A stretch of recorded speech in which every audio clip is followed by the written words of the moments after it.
Antes da gente começar através da leitura, eu gostaria de esclarecer, né, que o tema vai ser submissão ao verdadeiro rei. Submissão, porque é um tema que a juventude vem trabalhando ao longo desse ano. E, enfim, nós fazemos parte de uma sociedade que está muito vinculada à questão das redes sociais, né? Então, no começo, havia muitos perfis que eram criados, até hoje, alguns perfis fakes, né, falsos. Pessoas assumiam a identidade de outras pessoas famosas, muitas vezes, querendo ganhar notoriedade, querendo ganhar fama através disso, infelizmente, às vezes, dando alguns golpes. E passaram a verificar esses perfis, né, para ver se, de fato, eram verdadeiros ou não. Por conta disso também, muitas vezes, nós assumimos, algumas pessoas assumem identidades nessas redes para mostrar, né, que elas são algo que não são, né, para agradar, né, para passar só aquilo que é muito bom, muito maravilhoso, como uma espécie de performance. Eu lembro que o pastor Flávio, certa vez, mencionou aqui sobre isso, né, que, por mais que a gente tente passar uma imagem específica, nós conseguimos, por conta disso, nós acabamos mostrando quem realmente nós somos, através daquilo que nós compartilhamos, através daquilo que nós curtimos, enfim. Então, sempre há essa necessidade, né, de ter um discernimento daquilo que é verdadeiro ou falso. Mas, afinal, onde é que você quer chegar falando de rede social e sobre uma imagem verdadeira ou falsa? Porque o nosso texto vai tratar justamente de algo semelhante a esse contexto. A respeito de um rei, né, Adonias, que era um rei fake, era um rei falso. Ele fez uma série de coisas para tentar mostrar que ele era o verdadeiro rei, que ele deveria assumir esse lugar, quando, na verdade, o verdadeiro rei, que deveria assumir e deveria tomar, né, o lugar, no lugar de Davi, seria Salomão. Essa era a vontade de Deus, essa era a vontade de Davi. Mas ele tentava performar, tentava fazer uma série de coisas para parecer que ele era o verdadeiro rei. Então, estava havendo esse conflito de poder no começo do texto onde a gente vai ler, do livro, no caso, que é o livro de Reis. Então, eu gostaria que vocês me acompanhassem na leitura, no livro de 1 Reis, capítulo 1.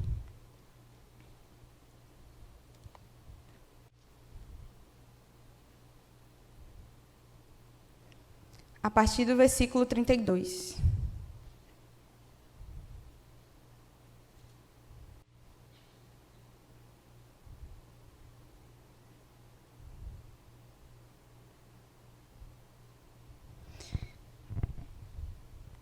Reis, 1 Reis, capítulo 1, a partir do versículo 32.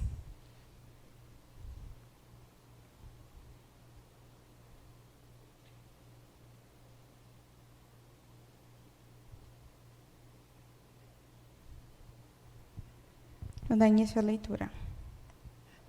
E o rei Davi disse: chamai-me Zadoque, o sacerdote, e Natã, o profeta, e Benaia, o filho de Joiada. E eles vieram diante do rei. O rei também disse a eles: tomai convosco os servos do vosso senhor, e fazei com que Salomão, o meu filho, monte sobre a minha própria mula, e fazei-o descer até Giom, e que Zadoque, o sacerdote, e Natã, o profeta, unjam ali rei sobre Israel.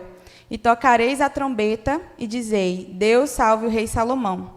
Então vós subireis depois dele, para que ele possa vir e se assentar sobre o meu trono.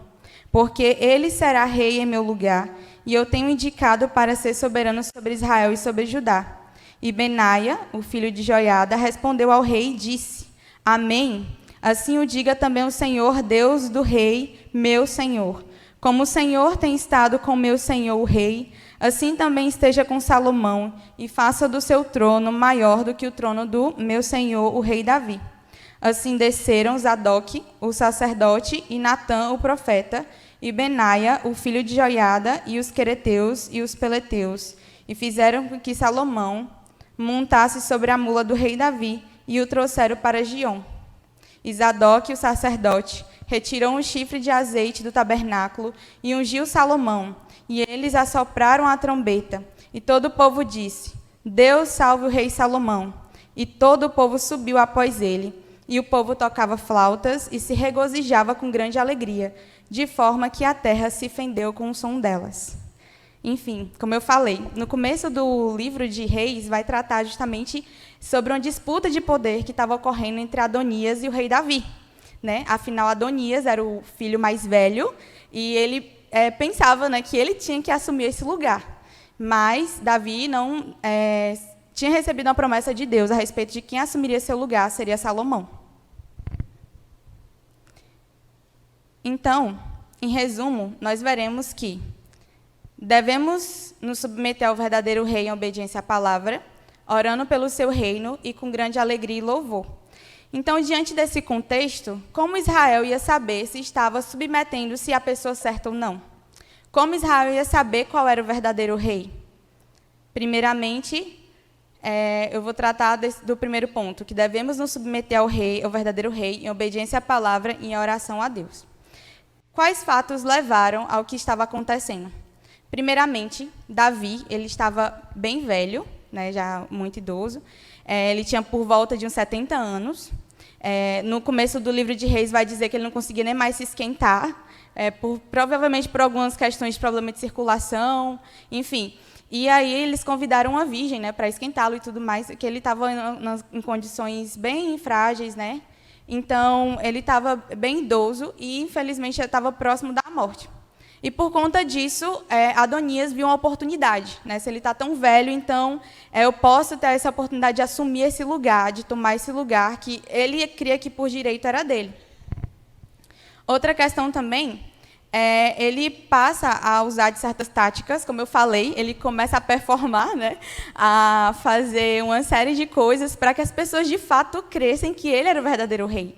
Ele começa a assumir atitudes que o seu irmão Absalão fez da mesma forma também quando tentou usurpar o trono. Ele se alia com pessoas poderosas, ele se alia a pessoas populares entre o povo, como Joabe e como Abiatar, o sacerdote. Ele era de grande beleza também, então isso chamava atenção. Então ele passa a tentar fazer uma série de estratégias políticas para poder chegar a esse lugar. Ele monta um exército, enfim, ele tenta fazer uma série de coisas, né, para conseguir usurpar o trono. E também isso foi consequência de uma divisão e uma mudança cultural que estava ocorrendo naquela época.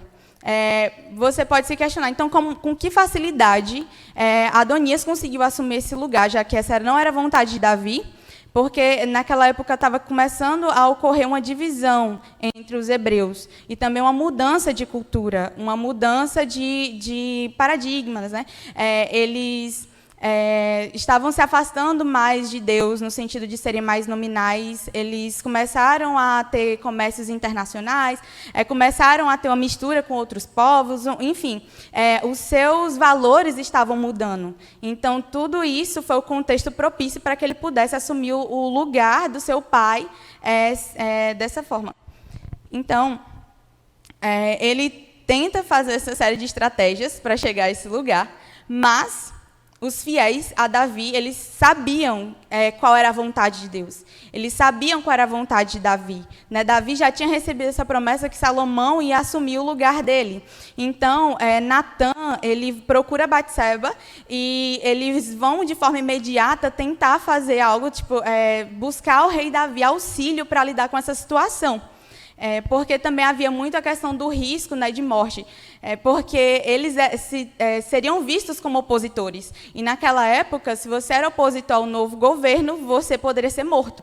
Então, eles sabiam qual era a vontade de Deus e eles queriam permanecer fiéis a isso até o fim. Né? Então, Natã, junto com Zadok, o sacerdote, Batseba e alguns valentes de Davi, eles se uniram e Batseba e Natã foram até o rei realmente pedir por sua ajuda, para que ele intercedesse nessa situação que estava ocorrendo naquela época. Então, ela vai até o rei Davi, se prostra perante ele e fala, ela usa de alguns argumentos. Ela fala, né, a vontade de Deus, assim como você me prometeu, é que o meu filho assumisse o seu lugar. Outra coisa também é que Adonias ele estava fazendo isso sem a autorização de Davi ou sem o apoio, né, popular. E ela ressalta também que essa questão do risco que havia tanto para ela como Salomão, caso algo não fosse feito a respeito. Afinal, Adonias ele já estava agindo como rei, já banqueteava como rei, ele faz um banquete, não convida o seu irmão Salomão, não convida ela, enfim, ele convida somente aqueles seus apoiadores, então ele já estava tomando atitudes quanto a assumir esse lugar. Então, Davi, diante dessa situação, assim como a gente leu no verso 32, ele vai tomar as devidas providências quanto a isso. Ele reafirma a sua promessa de que, de fato, como Deus havia falado, Salomão assumiria esse lugar. E também ele toma as providências necessárias para que legitimasse a sucessão de Salomão. Então, Davi aparenta aquele idoso que estava acamado, doente, ele toma um novo vigor e toma atitude realmente de autoridade como o rei que ele era. Então, ele manda chamar Zadok, manda chamar Natã, manda chamar Benaia, que era um chefe da guarda, como se fosse um representante do rei, para que as devidas providências fossem tomadas.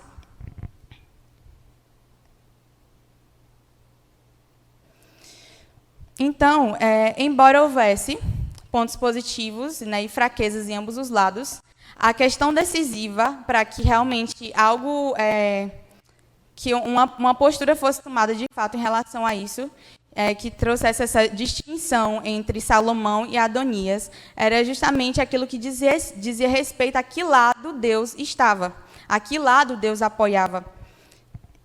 Então, o propósito de Deus, como ele prometeu a Davi, em 1 Crônicas 22, 6 a 10, o propósito de Deus e o futuro dos hebreus estavam ligados a esse novo rumo e ao governo centralizado, à dinastia de Davi. Então, desculpe, só um instante. Então, a gente vai seguir no verso 33, vai dizer o seguinte. Deixa eu retomar aqui. O rei também disse a eles: tomai convosco os servos do vosso senhor e fazei com que Salomão, meu filho, monte sobre a minha própria mula e fazei-o descer até Giom.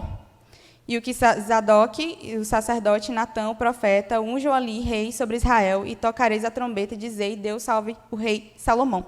Então, além de chamar esses três representantes, que eles eram representantes de Deus, né, na terra, eram os ofícios estabelecidos por Deus, né, o profeta, o sacerdote e o Benaias como representante, isso ia demonstrar que, de fato, essa era a vontade de Deus. Afinal, um profeta era usado por Deus, ao longo de todo o livro de Reis, é demonstrado isso, para mostrar qual era a vontade de Deus. O profeta ele era a voz de Deus perante o povo.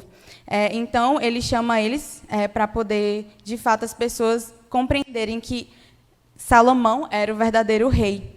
E não era só um rei instituído, né, de forma humana, mas pelo próprio Deus. E, em seguida, ele também pede para que Salomão ele seja colocado sobre a sua mula e seja ungido. Sobre a mula é justamente porque essa era uma figura,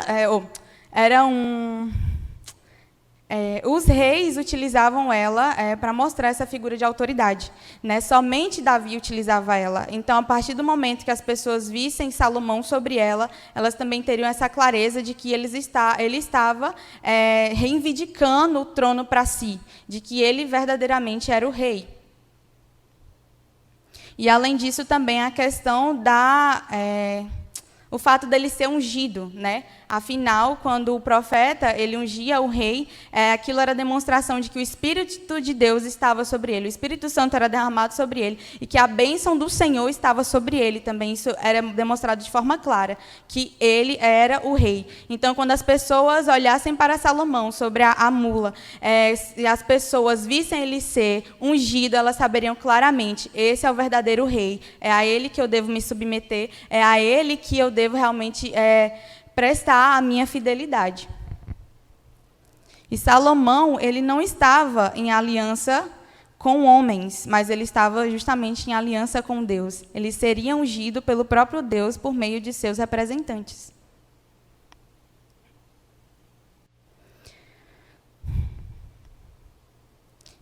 Em seguida, no verso 36 e 37, Benaia diz amém a Davi. Deixa eu retomar aqui também. E Benaia, o filho de Joiada, respondeu ao rei e disse: Amém, assim o diga também o Senhor Deus do rei, meu senhor. Como o Senhor tem estado com meu senhor o rei, assim também esteja com Salomão e faça do seu trono maior do que o trono do meu senhor, o rei Davi.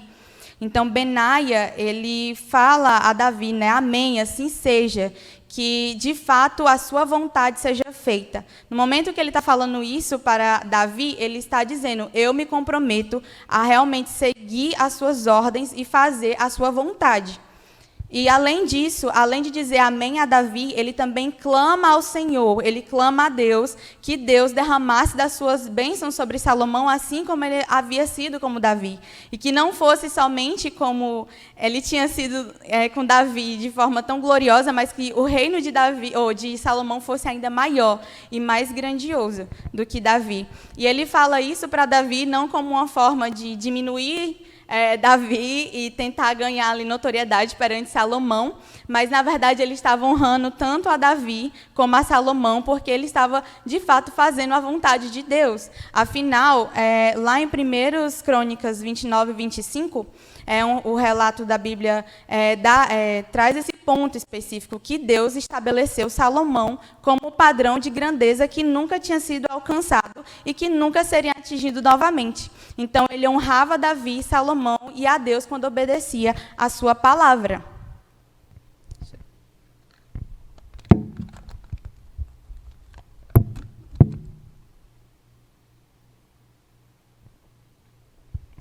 A gente vai vendo essa série de eventos e pensa que era muito simples.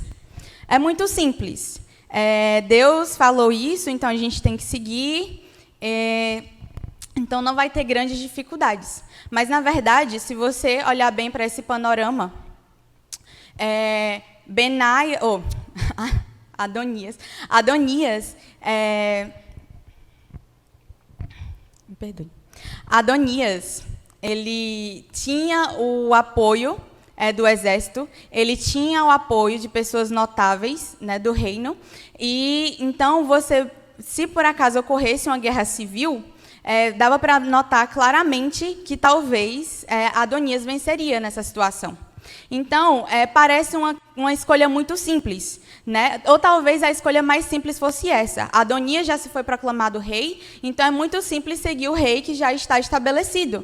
Mas, na verdade, eles querem seguir a palavra de Deus. E isso, se desse errado, se as coisas não ocorressem da forma que vão ocorrer, eles poderiam passar por uma guerra civil, alguma coisa do tipo, eles poderiam ter o risco de perder suas vidas. Eles estavam assumindo um risco, né, de realmente serem fiéis à palavra de Deus até o fim. Então, parece uma escolha fácil, mas, na verdade, não era. Mas eles, apesar da circunstância, apesar da situação que eles se encontravam, eles decidiram realmente seguir a palavra de Deus e permanecerem firmes até o fim, realmente cumprindo todas as ordens de Davi. E, da mesma forma, agora vamos para a aplicação, da mesma forma, na nossa vida é assim também. Se crermos no Senhor Jesus, nós sabemos quem é o verdadeiro rei. E essa é a mensagem principal que eu venho trazendo aqui. Eu trouxe todo esse contexto, todo esse panorama sobre o texto, porque, enfim, isso é extremamente importante, claro, para a gente entender, né, o que estava ocorrendo, enfim. Mas esse é o ponto que eu quero chegar.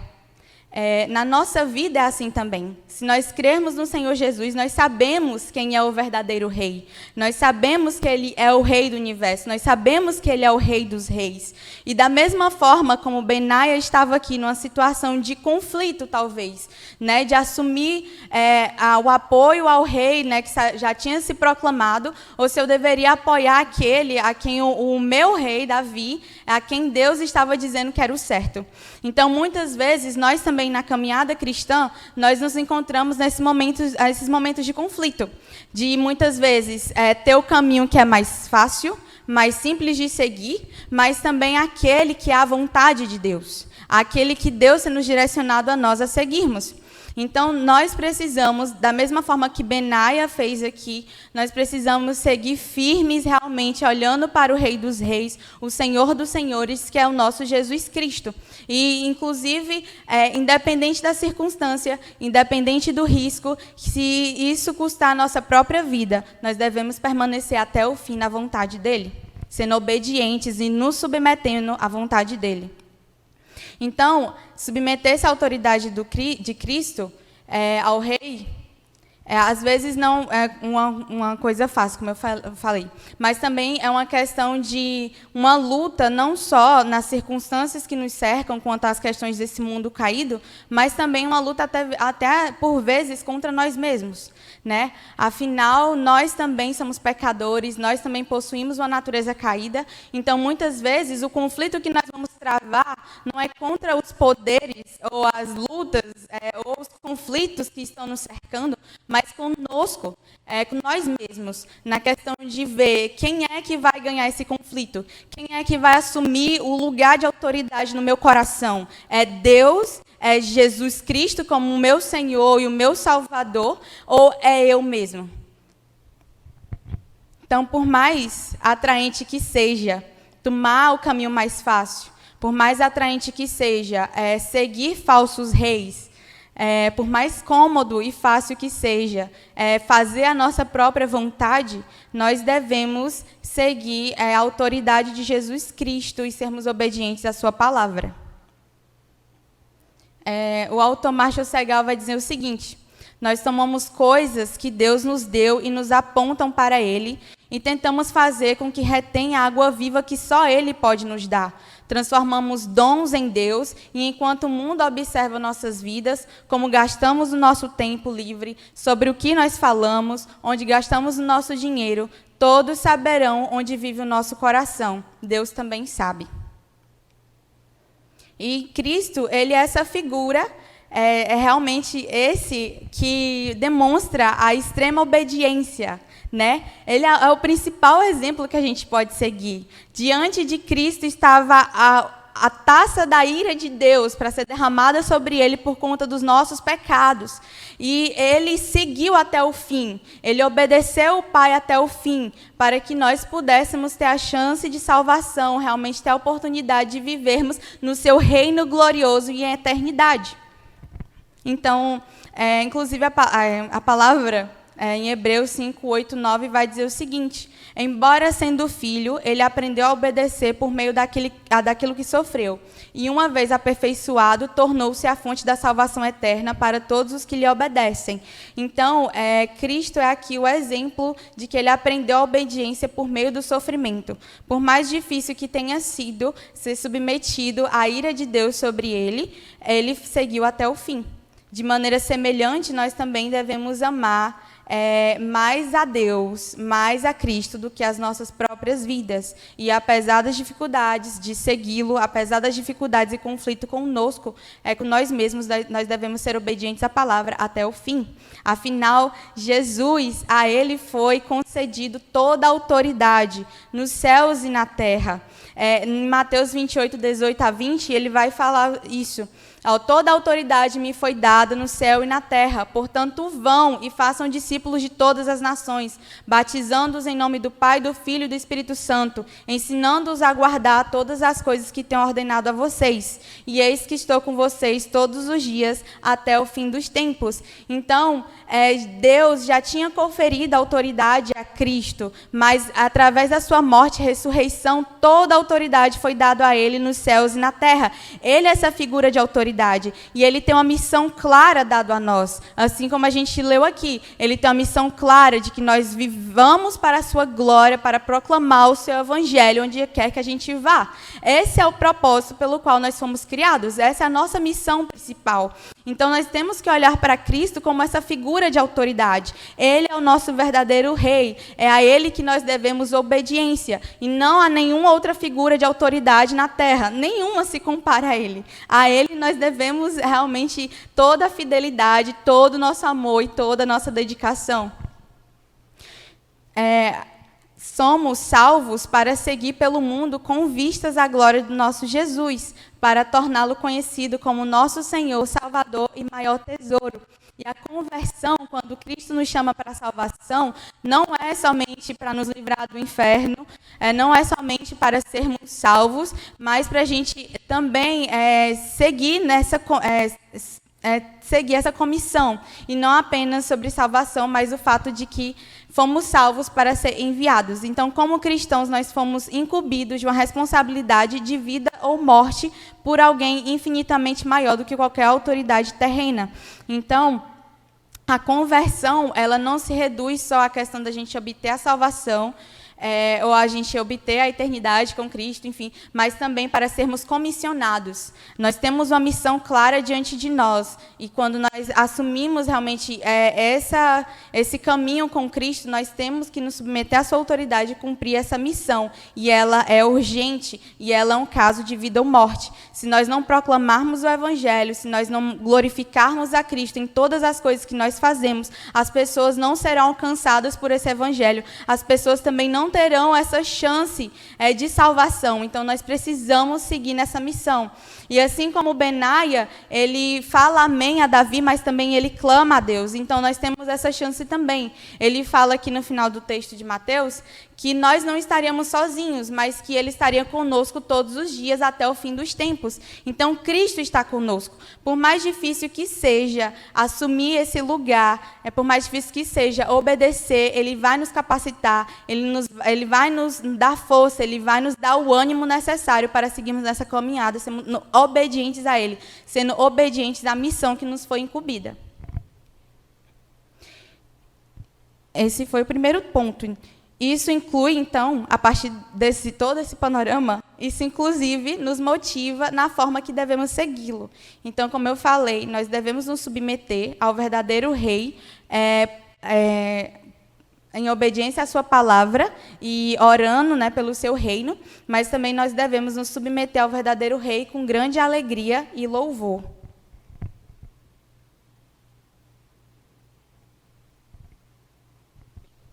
Gion. E Zadok, o sacerdote, retirou um chifre de azeite do tabernáculo e ungiu Salomão. E eles assopraram a trombeta, e todo o povo disse: Deus salve o rei Salomão. E todo o povo subiu após ele, e o povo tocava flautas e se regozijava com grande alegria, de forma que a terra se fendeu com o som delas. Então, todos eles vão à verdadeira sede do poder de Israel. Eles vão buscar a bênção do grande rei. Ele vai em direção a Gion, que era um lugar extremamente estratégico. Ele estava tanto perto da sede do governo, como também do local, que manifestava a presença de Deus, que era o tabernáculo.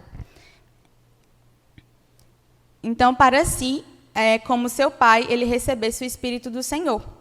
Então, Salomão, a partir desse momento, ele segue em direção ao seu trono, após ser ungido, de forma confiante, porque ele sabia que tinha a bênção do Senhor sobre ele e de que, de fato, Deus estava com ele, O povo seguia, o povo se alegrava, o povo fazia festa, porque o rei verdadeiro, ele tinha sido coroado, ele tinha sido ungido, recebido a bênção do Espírito de Deus sobre a vida dele. E aí, a gente chega nessa questão. Se Salomão estava lá sendo seguido pelo povo com grande alegria, e afinal, o que aconteceu com Adonias? Não parecia que ele estava tão forte, ele tinha tantas alianças, não parecia que ele já tinha vencido a batalha, mas, na verdade, justamente era tudo falso.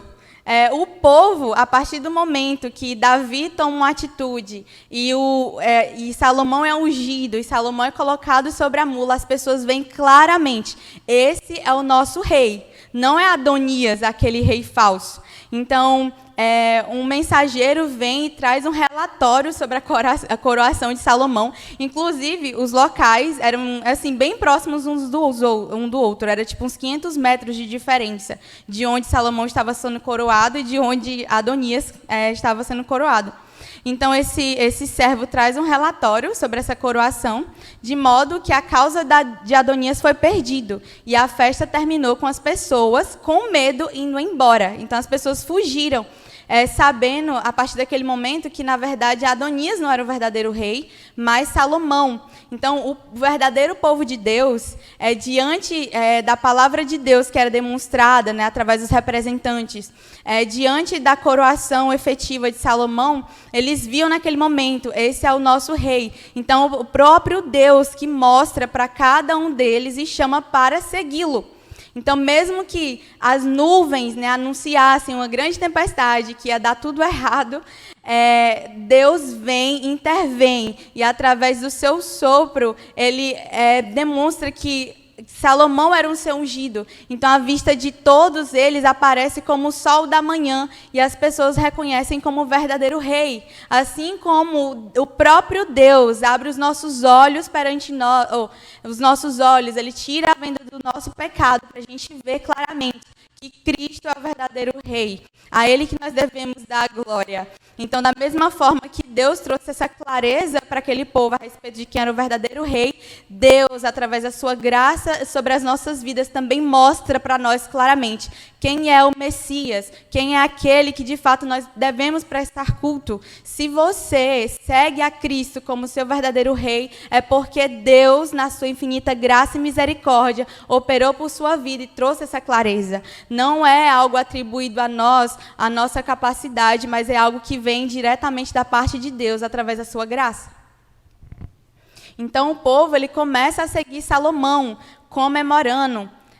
A alegria do povo do Senhor era tão contagiante, era tão grande, que ele vai falar aqui que a terra começa a tremer. Você vê o nível, né, da festa que estavam fazendo. Muitas vezes, em estádios, em alguns jogos, eles até medem, né, os decibéis de quanto a torcida conseguiu fazer o estádio tremer. Então, era mais ou menos essa festa que o povo estava fazendo a respeito do rei que havia acabado de ser coroado. Então, se a gente vê uma tamanha alegria por parte do povo a respeito de um rei terreno como Salomão, o que dirá daquele a quem ele servia, que é Cristo? Salomão, ele era um rei humano e falho. E as pessoas estavam se alegrando, porque Cristo, Deus o tinha abençoado. Mas havia uma promessa, né, a respeito de ele assumir esse lugar, e muitos também atribuíam a questão da promessa abraâmica e davídica, a aliança davídica, de que achavam que Salomão, além de ser o rei, né, coroado, que ele deveria assumir o lugar de Davi, eles pensavam que ele era o escolhido, das promessas, né, o Messias. Mas, com o tempo, as pessoas veem que Salomão também é falho. Salomão também erra. Então, o principal sinal de que quem era o escolhido era justamente essa questão de permanecer firme a Deus, sem cometer qualquer erro. E isso traz o precedente, lançou as bases para os profetas direcionar Israel para uma futura esperança no Messias, quando então as alianças seriam cumpridas.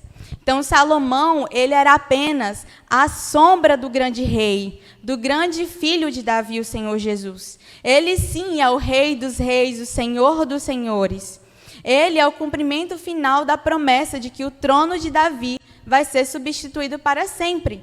Jesus, ele não foi ungido por um sacerdote com óleo. Ele era o grande sacerdote. E ele foi ungido pelo Espírito Santo derramado sobre a vida dele lá no Rio Jordão. Ele recebeu o Espírito Santo diretamente do seu pai naquele dia. O próprio Pai derramou o seu Espírito. Ele é ungido, ele é o Messias, ele é o Cristo. Ele não era apenas um representante de Deus como Salomão, mas ele era o próprio Deus entre nós. Ele é o Emanuel, o Deus conosco. Então, a gente pode olhar para ele com essa visão de fé, aquele que foi aquele que é o escolhido, o prometido, o Messias, a qual poderia trazer salvação para o povo. Se nós podemos ver claramente que ele é esse escolhido, o rei, é porque o Espírito Santo, como eu falei, abriu os nossos olhos e aplicou a nós o sacrifício dele na cruz. E a gente pode, enfim, segui-lo. Significa que todo o reino é seu agora, que todas as bênçãos pertencem a Cristo e vão continuar conosco vão continuar conosco por toda a eternidade. Então, diante disso, diante do fato de que nós estávamos perdidos nos nossos pecados e nas nossas... enfim, que nós estávamos perdidos nos nossos pecados, né, no lamaçal de pecado, em que nós estávamos realmente condenados à morte, e Cristo, ele foi obediente ao Pai, ele foi até a cruz, ele sacrificou em favor de nós, para que nós pudéssemos ter a salvação, para que nós pudéssemos ter a vida eterna. Então, diante de tamanho sacrifício, de tamanha graça e maravilhas que Deus fez para conosco, nós devemos sim nos alegrar, nós devemos sim louvar Ele constantemente, porque Ele nos salvou, Ele nos libertou, Ele nos traz a promessa de vida eterna, de que o que a gente está vivendo aqui, as aflições e dificuldades são passageiras, mas virá aquele momento que todo choro será, toda lágrima será enxugada dos nossos olhos, e nós poderemos viver realmente um reino de glória e eternidade com Ele para todo sempre. Então, isso é motivo de louvor, sim, para as nossas vidas. E, muitas vezes, como eu falei, nós estamos em um mundo onde a gente passa por aflições, onde a gente passa por dificuldades. E talvez você possa me dizer, assim como o Tijuca estava falando aqui no começo, que ele leu o texto de Salmos, talvez você esteja passando por momentos muito difíceis, que talvez não seja tão fácil assim se alegrar. Talvez você está sentindo dores, você está cansado, você está desanimado por conta das aflições. Aflições podem estar tirando o seu sono. Mas, de fato, nesse mundo caído, muitas vezes nós passamos por essas aflições. E isso traz realmente angústia ao nosso coração. Mas mesmo na dor, nós podemos nos alegrar quando olhamos para Jesus. Podemos ter um motivo de alegria que vai além dessa vida, pois nós somos peregrinos nessa terra. Todo esse sofrimento, todas as dificuldades são passageiras. Nós fomos chamados para a eternidade. Eu estava lendo um sermão de Spurgeon e ele fala sobre isso, que é muito breve. Nós vamos viver aqui... Enfim, eu que tenho 25, eu possivelmente vou viver uns 40, mais uns 40 anos, talvez, enfim, ou mais, assim, com a graça de Deus que sabe. Mas mesmo esse tempo parecendo muito longo, é muito breve para Deus. É uma fração muito ínfima comparada a toda a eternidade que a gente vai viver com Ele. Então, é muito breve, é muito passageiro. Jesus, ele morreu na cruz do Calvário para que nós pudéssemos nos reconciliar com Deus e nos dar uma vida eterna. Ele ressuscitou no terceiro dia, inaugurou uma vida eterna que é minha e sua. Isso já pertence a nós em Cristo Jesus. Mesmo na dor, Ele está conosco. Ele nos ama, Ele está no controle de todas as coisas. Ele é soberano sobre todas as coisas. Nada foge do controle dEle. Por mais que às vezes as situações parecem estar um caos, mas nada foge do controle dEle. Ele está lá o tempo todo.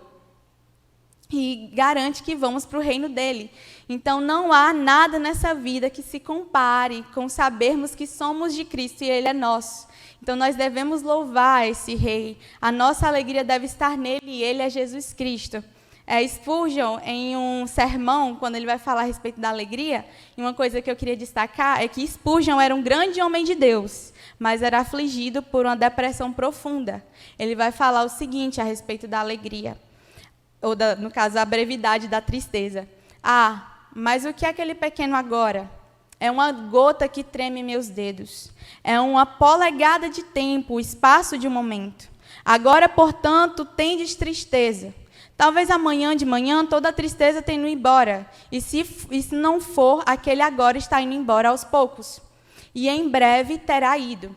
E de lá virá o futuro de alegria infinita e felicidade sem limites. Nosso Senhor Jesus Cristo o recorda deste fato quando ele se esquece, quando você se esquece.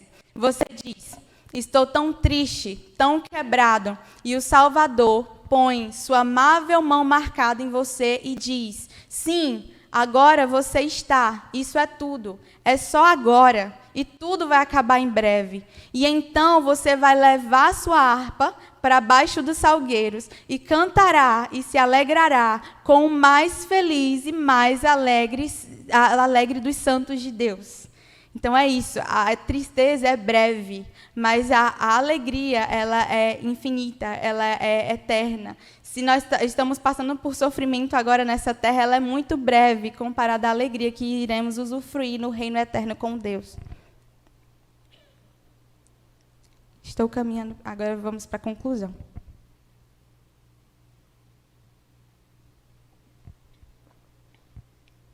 Seguir falsos reis na nossa vida, inevitavelmente nos leva ao caminho da perdição.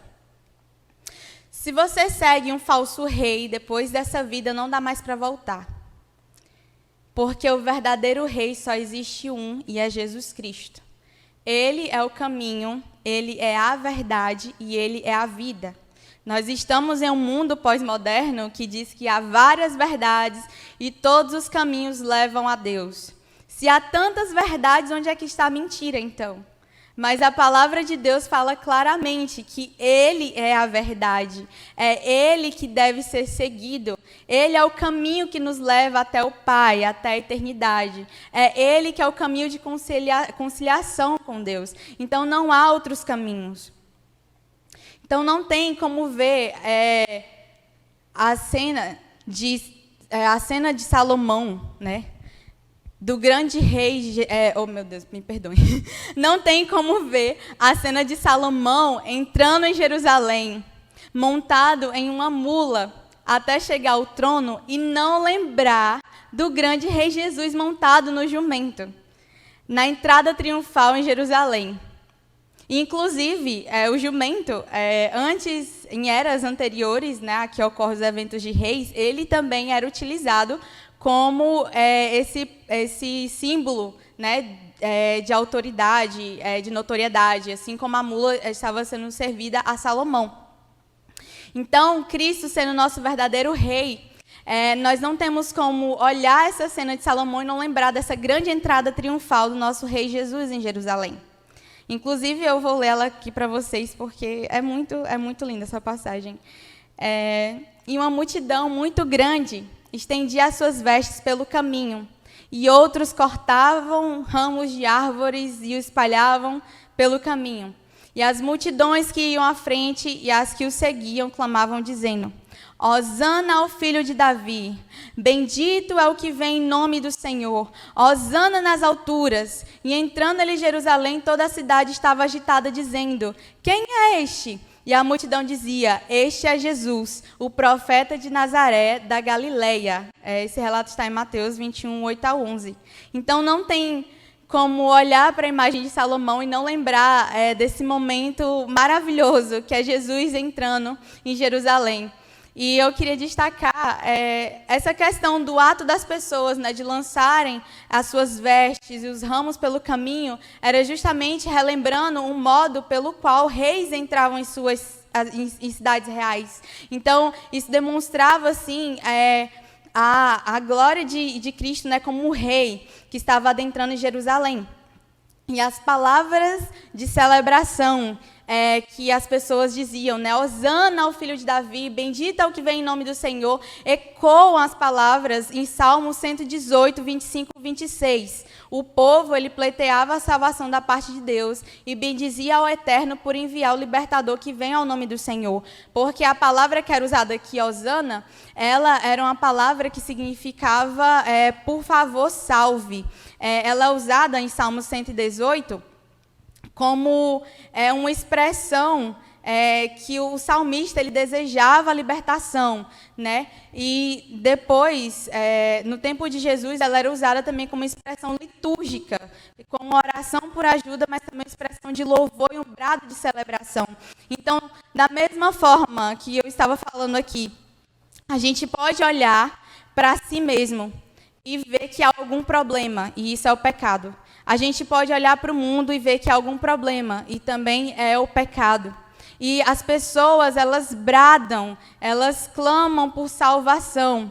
Mas Deus é tão bom que enviou Cristo. E assim como essas pessoas celebravam a chegada dele em Jerusalém, nós também devemos bendizer a Cristo como aquele que foi enviado pelo Eterno, por Deus, para ser o nosso libertador, ele que veio em nome do Senhor. Então nós devemos sim levantar um clamor, assim como essas pessoas estavam, celebrando que bendito é ele que veio em nome de Deus, pois ele é o nosso libertador. Então se há pessoas clamando por salvação, né, se você nesse momento está clamando por salvação, saiba que a salvação vem de Cristo Jesus. Ele é o libertador, ele é o nosso Salvador, aquele que foi enviado por Deus.